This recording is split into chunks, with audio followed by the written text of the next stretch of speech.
সুপ্রিয় চাকরি প্রত্যাশী ভাই বোনেরা, আশা করি আপনারা সবাই অনেক ভালো আছেন। আপনাদের সবাইকে স্বাগতম জানাচ্ছি আমাদের বিডি জব সার্কুলারেতে। আজকের এই ভিডিওতে আমরা আলোচনা করব যারা 31 অক্টোবর দুদকের অফিস সহায়ক এবং কনস্টেবল পদের পরীক্ষা দিবেন তাদেরকে নিয়ে আজকের এই ভিডিও। এখানে প্রথমে দেখেন আমরা ব্যাকরণ থেকে আলোচনা করব, যেখানে 50টি এমসিকিউ আছে। 1 নাম্বার, সে বিদ্যালয়ে যায়, বাক্যটির ক্রিয়ার ধরন কি? সে বিদ্যালয়ে যায় বাক্যটির ক্রিয়ার ধরন হচ্ছে বর্তমান। 2 নাম্বার, আমি বই পড়ি, আমি বই পড়ি বাক্যটির কর্তা কে? বাক্যটির কর্তা হলো আমি। 3 নাম্বার প্রশ্ন, আমরা খেলতে গেলাম, গেলাম কোন কাল? গেলাম মূলত সাধারণ অতীতকাল। 4 নাম্বার প্রশ্ন, সে খুব সুন্দর গান গায়, সে খুব সুন্দর গান গায় বাক্যটির বিশেষ্য কোনটি? বাক্যটির বিশেষ্য হলো গান।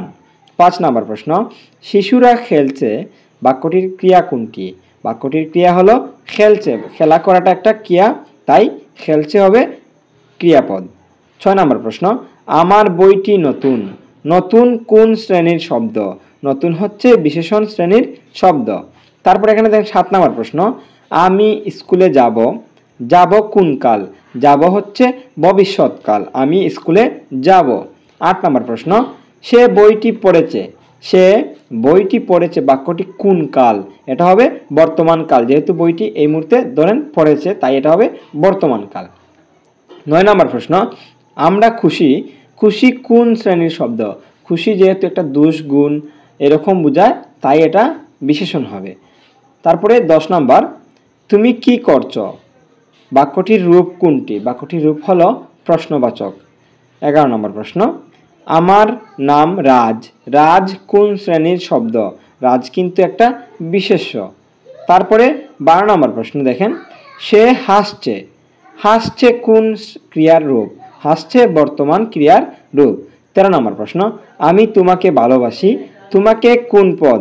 এখানে তোমাকে হচ্ছে বিশেষ্য পদ। 14 নম্বর প্রশ্ন, বৃষ্টি হচ্ছে, হচ্ছেটা কোন কাল? হওয়াটা হচ্ছে বর্তমান কাল, যেহেতু বৃষ্টি হচ্ছে তাই এটা হবে বর্তমান কাল। 15 নম্বর প্রশ্ন, আমি খেতে যাচ্ছি, যাচ্ছি কোন কাল? যাচ্ছি হবে বর্তমান কাল। 16 নম্বর প্রশ্ন, সে সুন্দর, সুন্দর কোন শ্রেণীর শব্দ? এটা বিশেষণ, যেহেতু গুণবাচক তাই এটা বিশেষণ হবে। 17 নম্বর, আমরা সবাই খেলাধুলা করি, সবাই কোন শ্রেণীর শব্দ? সবাই কিন্তু সর্বনাম শ্রেণীর শব্দ। 18 নম্বর প্রশ্ন, সে গান গাইবে, গাইবে কোন কাল? গাইবে ভবিষ্যৎকাল, সে গান গাইবে। 19 নম্বর প্রশ্ন, আমার বাবা ডাক্তার, বাবা কোন শ্রেণীর শব্দ? বাবা একটা বিশেষ্য। তারপরে 20 নম্বর প্রশ্ন, সে খুব ভালো লিখে, ভালো কোন শ্রেণীর শব্দ? ভালো হচ্ছে বিশেষণ শ্রেণীর শব্দ। 20 নম্বর প্রশ্ন, নিচের কোনটি স্বরধ্বনি? এখানে দেখেন ক আছে, আ আছে, প আছে, দন্ত্যস্ব আছে, এটা হবে আ, আটা হচ্ছে একটা স্বরবর্ণ বা স্বরধ্বনি। 21 নম্বর প্রশ্ন, জল যুগ নি সমাসের ফল কি? সমাসের ফল হবে জলিনী। 22 নম্বর প্রশ্ন, রাম কারক কোনটি? রাম কারক হলো কর্তা, রাম হচ্ছে একজন মানুষের নাম, তাই এটা হবে কর্তা কারক।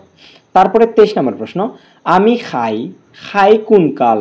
যেহেতু আমি খাই এখন বোঝাচ্ছে, তাই এটা হবে বর্তমান কাল। 24 নম্বর প্রশ্ন, শান্তি যুগ স্থল সমাসের ফল কি হবে? শান্তি স্থল হবে। এই দেখেন স্থল শান্তি, শান্তিপুর, স্থলপুর এগুলো হবে না, শান্তি স্থল হবে। 25 নম্বর প্রশ্ন, নিচের কোনটি বিশেষ্য? দৌড়, ছেলে ভালো করেছে, করছে, এগুলোর মধ্যে হবে ছেলে।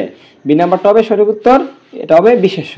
26 নম্বর প্রশ্ন, সূর্য যুগ অ যুগ উদয়, তাহলে হবে এটা কোন ধরনের সন্ধি? এটা হবে স্বরসন্ধি, স্বরসন্ধি। 27 নম্বর প্রশ্ন, বৃহৎ সমার্থক শব্দ কোনটি? বৃহতের সমার্থক শব্দ হলো বড়। 28 নম্বর প্রশ্ন, নিচের কোনটি ক্রিয়ার কাল?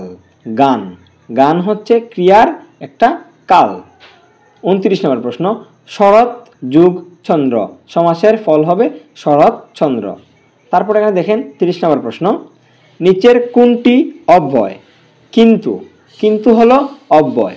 31 নম্বর প্রশ্ন, বৃক্ষ সমার্থক শব্দ কোনটি? বৃক্ষ এর সমার্থক শব্দ আমরা সবাই জানি গাছ, গাছ হচ্ছে বৃক্ষ এর সমার্থক শব্দ। তারপরে দেখেন 32 নম্বর প্রশ্ন, সে খেলছে, খেলছে কোন কাল? যেহেতু সে এই মুহূর্তে খেলতেছে, তাহলে এটা হবে বর্তমান কাল। 33 নম্বর প্রশ্ন, গৃহ যুগ পতি সমাসের ফল হবে গৃহপতি। তারপরে 34 নম্বর প্রশ্ন, দ্রুত কোন শ্রেণীর শব্দ? দ্রুত হচ্ছে ক্রিয়া বিশেষণ, এটা একটা ক্রিয়া বিশেষণ। 35 নম্বর প্রশ্ন, নিচের কোনটি ব্যঞ্জনধ্বনি? ব্যঞ্জনধ্বনি তো সবাই জানি, ব্যঞ্জন বর্ণকে ব্যঞ্জনধ্বনি বলে, ক ক হচ্ছে ব্যঞ্জনধ্বনি। 36 নম্বর প্রশ্ন, সুখ সমার্থক শব্দ কোনটি? সুখের সমার্থক শব্দ হলো আনন্দ, এটা কিন্তু বিপরীত শব্দ নয়, এটা সমার্থক শব্দ, তাই আনন্দ হবে সুখের সমার্থক শব্দ। 37 নম্বর প্রশ্ন, আমরা খেলবো, খেলবো কোন কাল? খেলবো হচ্ছে ভবিষ্যৎকাল। তারপরে 38 নম্বর প্রশ্ন, নিচের কোনটি কর্তাকারক? কোনটি কর্তাকারক? সে, সে হচ্ছে কর্তাকারক। 39 নম্বর প্রশ্ন, সাহিত্য যুগ অযুগ সংসদ কোন ধরনের সন্ধি? এটা একটা স্বরসন্ধি। 40 নম্বর প্রশ্ন, নিচের কোনটি সমাস? এখানে সমাস কোনটি?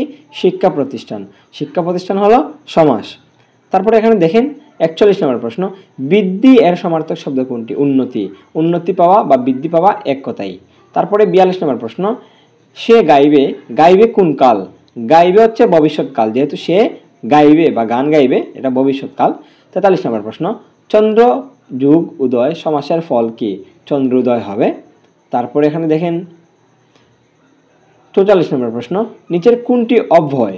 অব্যয় হলো এবং, এবং হবে অব্যয়। 45 নম্বর প্রশ্ন, ধ্বনি কোন বিষয় নিয়ে? শব্দের উচ্চারণ নিয়ে ধ্বনি সৃষ্টি হয়। ধ্বনি কোন বিষয় নিয়ে সৃষ্টি হয়? শব্দের উচ্চারণ নিয়ে। তারপরে এখানে দেখেন 46 নম্বর প্রশ্ন, সোনার বাংলা কোন ধরনের শব্দ? সোনার বাংলা একটা সমাস, একটা সমাস। 47 নম্বর প্রশ্ন, আমি তোমাকে দেখেছি, তোমাকে কোন কারক? এখানে তোমাকে হবে কর্মকারক, যেহেতু আমি তোমাকে দেখেছি তাই তোমাকে হবে এটা কর্মকারক।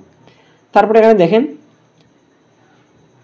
48 নম্বর প্রশ্ন, বিজ্ঞান সমার্থক শব্দ কোনটি? বিজ্ঞানের সমার্থক শব্দ হবে জ্ঞান। 49 নম্বর প্রশ্ন, সে দৌড়িয়েছে, দৌড়িয়েছে কোন কাল? অতীতকাল, যেহেতু দৌড়িয়েছে তাহলে এটা হবে অতীতকাল। 50 নম্বর প্রশ্ন, পথ যুগ প্রদর্শক, এটা সবাই জানি, পথ প্রদর্শক হবে। এবার আমরা কিছু দুদক সম্পর্কিত এমসিকিউ নিয়ে জানবো। দুদকের পূর্ণরূপ কি বা এসইসি এর পূর্ণরূপ কি? Anti corruption commission, anti corruption commission. 52 নম্বর প্রশ্ন, বাংলাদেশে দুদক কবে প্রতিষ্ঠিত হয়? বাংলাদেশে 2004 সালে দুদক প্রতিষ্ঠিত হয়। তারপর এখানে দেখেন দুদকের প্রধান কার্যালয় কোথায় অবস্থিত? দুদকের প্রধান কার্যালয় ঢাকাতে অবস্থিত। 54 নম্বর প্রশ্ন, বাংলাদেশের দুর্নীতির সর্বোচ্চ শাস্তি কি? যদি বাংলাদেশে কেউ দুর্নীতি করে থাকে তাহলে এটার সর্বোচ্চ শাস্তি হচ্ছে 12 বছরের কারাদণ্ড। 56 নম্বর প্রশ্ন, দুর্নীতি প্রতিরোধে দুদক প্রধানত কি কাজ করে? দুদক প্রধানত অভিযোগ তদন্ত করে। 58 নম্বর প্রশ্ন, দুদকের বর্তমান চেয়ারম্যান কে? দুদকের বর্তমান চেয়ারম্যান হলেন মোহাম্মদ আব্দুল মোমেন। এটা খুবই গুরুত্বপূর্ণ একটা প্রশ্ন, এটা আপনারা নোট করেন। দুদকের বর্তমান চেয়ারম্যান হলেন মোহাম্মদ আব্দুল মোমেন। 59 নম্বর প্রশ্ন, দুদকের প্রধান কার্যক্রম কোনটি?